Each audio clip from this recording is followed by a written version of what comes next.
بڑا اہم سوال ہے سر، میاں نواز صاحب کی واپسی کا 15 اکتوبر کو ہو رہی ہے، بتایا جا رہا ہے تشریف لا رہے ہیں، واپسی پر کون سا لیگل راستہ اپنانا ہوگا، اور کیا یہ سب عدالت میں پہلے سرنڈر کرنا پڑے گا، حفاظتی ضمانت ملے گی، کیا کرنا پڑے گا؟ ذرا اس پہ ذرا تفصیل میرا سے خیال ہے پہلے آپ بتا دیں۔ سب سے آسان راستہ جو ہوگا وہ یہ ہوگا کہ یہ جو پریکٹس اینڈ پروسیجر ایکٹ ہے اور یہ جو supreme court review of judgment and orders act ہے، یہ جب ان کے آنے سے پہلے ہی یہ بحال ہو چکا ہوگا، کیونکہ یہ جو موجودہ چیف جسٹس نے اس کو غیر آئینی ڈکلیئر کیا، وہ فیصلہ خود غیر آئینی ہے، تو اس کا ریویو آ جائے گا اور وہ بحال ہو چکا ہوگا، اور جب یہ دونوں قوانین بحال ہو چکے ہوں گے تو میاں صاحب کے پاس جو ایک میننگ فل ریویو اور ایک اپیل ہے، دونوں رستے اویلیبل ہوں گے، اور جیسے ہی وہ پناما کیس کے خلاف ان کی ریویو یا اپیل جب لگے گی تو اسی میں ساری پروسیڈنگز جو ہیں ان کے خلاف کورسیو ایکشن کی وہ سٹے ہو جائیں گی، اور اسلام آباد ہائی کورٹ کو بھی وہ کہہ سکتے ہیں کہ آپ ان دا مین ٹائم ان کی اپیل بھی ڈیسائیڈ کر دیں، اور اپیل جو ہے وہ بالکل اسی طرح سے ڈیسائیڈ ہوگی جیسے مریم بی بی کی اپیل ڈیسائیڈ ہوئی ہے،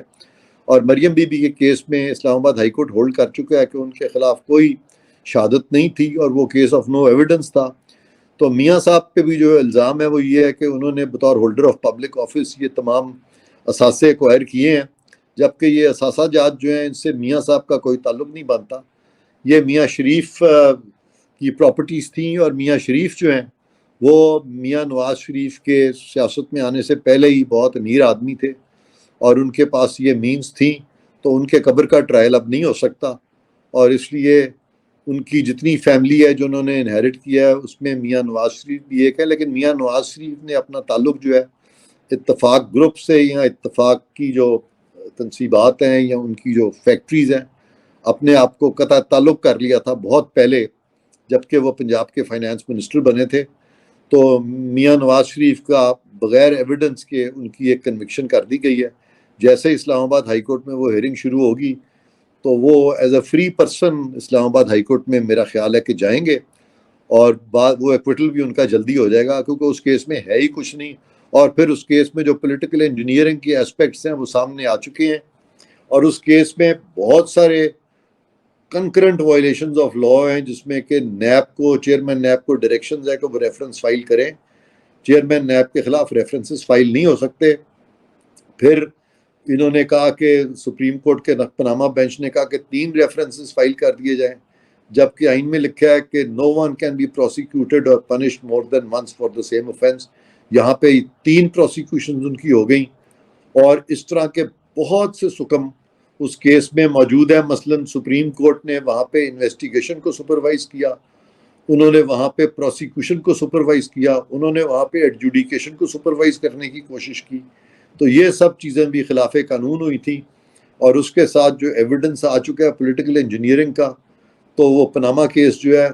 وہ ان تمام چیزوں کی وجہ سے جس پہ کہ نااہلی ہوئی تھی میاں صاحب کی وہ بھی ختم ہوگا، اور میاں صاحب کی نااہلی بھی جو ہے میرا خیال ہے جلدی ختم ہو جائے گی، یعنی وہ جو تاحیات نااہلی انہوں نے کی تھی وہ بھی غلط کی تھی، وہ بھی غلط کی اور ختم ہو جائے گی اس سر پہ تو عمران ویسے قانون بھی بن گیا ہے، جی تاحیات نااہلی پہ تو قانون بھی آ گیا کہ وہ نہیں اب ہو سکتی، لیکن یہ جو عدالتی فیصلہ ہے پنامے کا یہ بھی ختم ہو جائے گا۔ یہ بھی ختم ہو جائے گا سر، عمران خان صاحب کا کیا مستقبل دیکھ رہے ہیں؟ القادر میں، السائفر میں، یہ آرمی سیکرٹ ایکٹ میں، اس میں عمران خان صاحب کو بچتا دیکھ رہے ہیں یا کیا اس پہ کچھ رائے ہے تینوں کیسوں پہ آپ کی؟ دیکھیں عمران خان صاحب سے جو بھی ہوا ہے وہ ایک مکافات عمل ہے، اچھا ان جی، کی کوشش تھی کہ کیسز کے ذریعے اپنے سیاسی مخالفین کو پچھاڑا جائے، اور خود انہوں نے ایسی چیزیں کی ریاست مدینہ کا نام لے کے کہ وہ خود اسی طرح کے کیسز میں پھنس گئے۔ بہت بہتر ہوتا اگر عمران خان صاحب جب نو کانفیڈنس ان پہ ہوا تھا، عدم اعتماد ہوا تھا ان پہ، اپوزیشن میں بیٹھ جاتے اور حکومت کے ساتھ مل کے تو کچھ ایسی قانون سازی کرتے جس سے کہ آپس میں افہام و تفہیم ہوتی، اور اس طرح کے قوانین جس سے کہ سیاست دان جو ہیں عدالتوں کے ذریعے ایک دوسرے کو نکال دیتے ہیں، یہ ونس فار آل ختم کرتے۔ انہوں نے چونکہ یہ کورس نہیں اپنایا، انہوں نے لانگ ٹرم نہیں سوچا، وہ خود ہی اس مکافات عمل میں پھنس گئے، اور وہ کہتے ہیں جیسا کرو گے ویسا بھرو گے، تو لہذا میاں صاحب جو ہیں اس چیز کا، سوری میاں صاحب کہہ رہا ہوں، یہ جو عمران خان صاحب ہے اس چیز کا شکار رہیں گے۔ تا وقت ہے کہ ان کو اپنی غلطی کا ادراک ہو جائے، اور پھر جب بھی افہام و تفہیم ہوگی تو پھر 5 سال کے بعد اگر ان کی صحت ایسی رہی جیسے اب ہے، اور انہوں نے یہ فیصلہ کر لیا کہ بھی تمام سیاسی قوتیں جو ہے آپس میں اب ایک دوسرے سے ان کی ریکنسیلیشن ہو گئی ہے، تو پھر ان کی پارٹی کا ایک ووٹ بینک ہے، بالکل ہے، تو ان کا سکوپ جو ہے 5 سال کے بعد ضرور ہو سکتا ہے۔ فی الحال 4-5 سال میں سمجھتا ہوں کہ ان کو بیک سیٹ پہ رہنا پڑے گا۔ بیک سیٹ پہ رہنا پڑے گا، لیکن سر وہ آپ صحت کی بات کر رہے ہیں، دیسی گھیو، دیسی مرغی تے بکرے دی خاص بوٹی ڈیلی پکڑی سر انہاں واسطے صحت والے پاسے پریشانی دی کوئی گل نہیں میرے خیال ہے۔ دیکھیں اس میں ایک بڑی اچھی چیز جو ہوئی ہے نا وہ یہ ہوئی ہے کہ انسان کو جب زندگی میں دھکے لگتے ہیں نا جی تو وہ انسان اس وقت بنتا ہے۔ جی تو خان صاحب جو ہے نا، اگر اب تک آپ سب ان کو کہتے تھے وہ سلیکٹڈ ہیں، جی تو اب اگر انہوں نے یہ جیل کی صحبتیں تکلیفیں برداشت کی اور اپنی غلطیوں کا بھی اعتراف کر لیا اور خدا سے بھی معافی مانگ لی، تو پھر میں سمجھتا ہوں کہ وہ اگر معافی تلافی ان کی اللہ نے بھی کر دی تو پھر وہ ڈیفینیٹلی ایک دفعہ پھر سے لیڈر ایمرج کر سکتے ہیں۔ کم بیک کر سکتے ہیں۔ سیکنڈ لاسٹ کویسچن سر، اسی عمران خان صاحب، توشہ خانہ کیس میں عمران خان کو ضمانت تو مل گئی لیکن سزا کے اوپر سماعت ہونی ہے، کیا سمجھتے ہیں سر؟ نئے جج کے پاس کیس دوبارہ ریمانڈ بیک کرے گا یا ممکنہ طور پر کوئی اور فیصلہ ہو سکتا ہے سر؟ یہ والا جو کیس ہے، ہاں ابھی اس میں ابھی یہ دیکھنے والی بات ہے، کیونکہ یہ توشہ خانہ کیس کی بات کر رہے ہیں۔ جی جی جی توشہ خانہ سر۔ ہاں، توشہ خانہ میں ان کی سینٹنس تو سسپینڈ ہوئی ہے، لیکن اسلام آباد ہائی کورٹ نے میرٹس کو ٹچ نہیں کیا۔ اب میرٹس کو جب اپیل لگے گی تو اس میں ڈیفینیٹلی وہ ٹچ کریں گے میرٹس کو،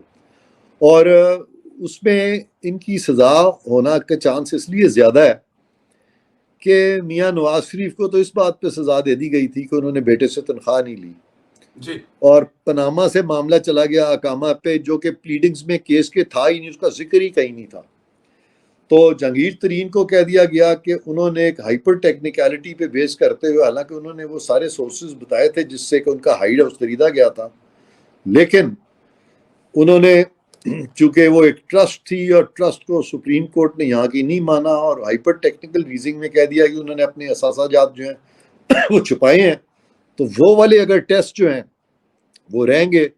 تو خان صاحب کے بھی بچنے کا کوئی امکان نہیں ہے۔ ہاں اگر اس طرح کے فیصلے جو ہیں وہ کل کو سپریم کورٹ ریویو کر لیتا ہے تو اس کا پھر فائدہ غالباً خان صاحب بھی اٹھا سکتے ہیں۔ بالکل ٹھیک ہے۔ ذرا آخری سوال اپنے بارے میں بھی ذرا بتاتے جائیں کچھ، آپ نے بطور معاون خصوصی برائے احتساب اور داخلہ اس پر کیسی کارکردگی رہی ہے؟ آپ نے کیا اچیو کیا سر؟ ذرا بتائیے اس پر بھی تھوڑا سا۔ میں نے آنیسٹلی اگر آپ مجھ سے پوچھیں تو میری کوشش یہ تھی کہ ایک تو میرے پاس لیگل ریفارمز تھا شروع میں، جی جی تو میں نے آتے ہی اپنے لیگل ریفارمز کے کچھ جو سمجھتا تھا کہ امیجیٹ ریفارمز ہیں اس پہ میں نے اپنے جو ریفارمز کا جو ایک خاکہ ہے وہ بالکل بھجوایا تھا وزیر اعظم صاحب کو، اور وہ ایک ریکارڈ کا حصہ ہے، اور مجھے خوشی ہے کہ میں نے جو باتیں اس میں کی تھیں وہ وقت سے ثابت ہو گیا کہ وہ ریفارم ضروری تھے، اور اس میں نے یہ بھی ذکر کیا تھا کہ یہ جو سپریم کورٹ ہے اس کو امپاور کیا جائے تاکہ کوئی فرد واحد جو ہے وہ اپنی مرضی سے بینچز اس طرح سے نہ بنائے، اور سپریم کورٹ کو مضبوط کیا جائے۔ تو حکومت اس پہ بعد میں ایک قانون سازی بھی کی انہوں نے، جو کہ ایک اچھی پیش رفت تھی، اور یہ جو پریکٹس اینڈ پروسیجر کا قانون ہے اس میں یہ چیز جو ہے یہ نظر بھی آئی، اور پھر وہ جو میرا یہ بھی ایک ویو تھا کہ یہ جو سپریم کورٹ کا ریویو ہے اس میں بھی تبدیلی کی جائے۔ میں نہیں کہوں گا کہ میری وجہ سے وہ تبدیلی ہوئی تھی، لیکن میں ان شروع کے لوگوں میں سے ایک تھا جس نے کہ یہ شروع سے خود میں نے یہ بات کی تھی، اور احتساب میں میری بالکل کوشش تھی کہ حکومت انٹرفیئر نہ کرے، بلکہ جو براڈ آؤٹ لائنز ہیں وہ دیتی رہے ایف آئی اے کو بھی اور نیب کو بھی، اور اس طرح کے میرے پاس جب کوئی مسئلے مسائل آئے تھے تو میں نے نیب میں بالکل انٹرفیئرنس نہیں کی، بلکہ ان کو اس طرف ان کی یہ توجہ مبذول کرائی تھی کہ آپ اس چیز کا خیال رکھیں کہ جو انوسنٹ لوگ ہیں ان کے خلاف کوئی کاروائی نہ ہو, اور جو لوگ جنہوں نے ایز سچ کوئی کرائم نہیں کیا یا جنہوں نے کک بیکس نہیں لیے یا جن کے کیسز جو ہیں ابھی تک چل رہے ہیں اور پچھلے 6-7 سال سے کوئی پیش رفت نہیں ہوئی, وہ پروسیکیوٹیبل کیسز نہیں ہے, وہ پینڈنگ ہے, تو میں نے نیب کو ریفر کیا تھا ان کیسز کو کہ نیب ان کیسز کو دیکھے اور انصاف کے تقاضوں کے مطابق اپنے فیصلے کرے. لیکن انٹرفیئرنس میں نے کوئی نہیں کی تھی. اور اگر آپ نے دیکھا ہوگا تو میں نے یہ بھی نہیں کیا تھا کہ حکومت کے سیاسی مخالفین کے بارے میں کوئی زیادہ باتیں کروں. ہاں, میں نے خان صاحب کے کچھ کیسز کے بارے میں پریس کانفرنس کی تھی, لیکن میں نے صرف حقائق بیان کیے تھے. میں نے اس میں کوئی ذاتیات والی بات نہیں کی تھی کہ میں ذاتیات میں انوالو ہو جاؤں. میں نے اپنے آپ کو بالکل ذاتیات میں انوالو نہیں کیا, اور میں نے کوشش یہی کی تھی کہ یہ جو مشیر اعتصاب ہے یہ بالکل ایک نیوٹرل لگے. اور مجھے نہیں پتا میں کس حد تک اس کوشش میں کامیاب ہوا. آپ میری چند پریس کانفرنسز جو ہیں وہ دیکھ سکتے ہیں, اگر آپ کو کوئی اعتراض ہو تو بتائیے گا. بالکل ضرور تھینک. اچھا مجھے سر پروگرام تو ختم ہو گیا, لیکن ایک صاحب مجھے اکثر میسج کرتے ہیں آف لائن اور کہتے ہیں کہ یہ ذرا آپ یہ سوال ضرور کیجیے گا جب آپ کے ساتھ پروگرام میں آئیں, تو میں وہ سوال ذرا آپ کے سامنے رکھنا چاہ رہا ہوں. یہاں پہ ایک دوست ہے, وہ کہہ رہے تھے کہ آرٹیکل 63 کو جو ری رائٹ کیا گیا ہے اس کے خلاف پٹیشن جائے گی یا کوئی پٹیشن کریں گے کچھ کسی کی طرف سے, جناب قاضی فیصل جب تشریف لائیں گے تو؟ اب یہ ہے کہ وہ آرٹیکل 63A کو پٹیشن میرا خیال ہے ابھی پینڈنگ ہے, اس میں جی فائنل فیصلہ تو شاید ابھی انہوں نے کر دیا کہ نہیں کیا ابھی. نہیں ایک کیا تو سر. 63 ہاں ابھی نہیں کیا نا. ہاں, تو وہ جب لگے گا نیچرلی وہ لارجر بینچ کے پاس لگے گا. وہ میرا نہیں خیال کہ وہ فیصلہ مینٹین ہو سکے گا, وہ نہیں ہو سکے گا بالکل مینٹین. نہیں جی ہو سکے گا. سر بہت شکریہ, ایک بڑے لمبے ٹائم کے لیے کافی دیر آپ کو بٹھائے رکھا, بہت شکریہ. ہمیشہ کی طرح اللہ آپ کو سلامت رکھے, خوش رکھے, اور آپ کے بچوں پر آپ کا سایہ قائم رکھے. بہت بہت شکریہ بہت سر. شکریہ. Thank you, thank you. Thank you. اللہ حافظ. السلام علیکم.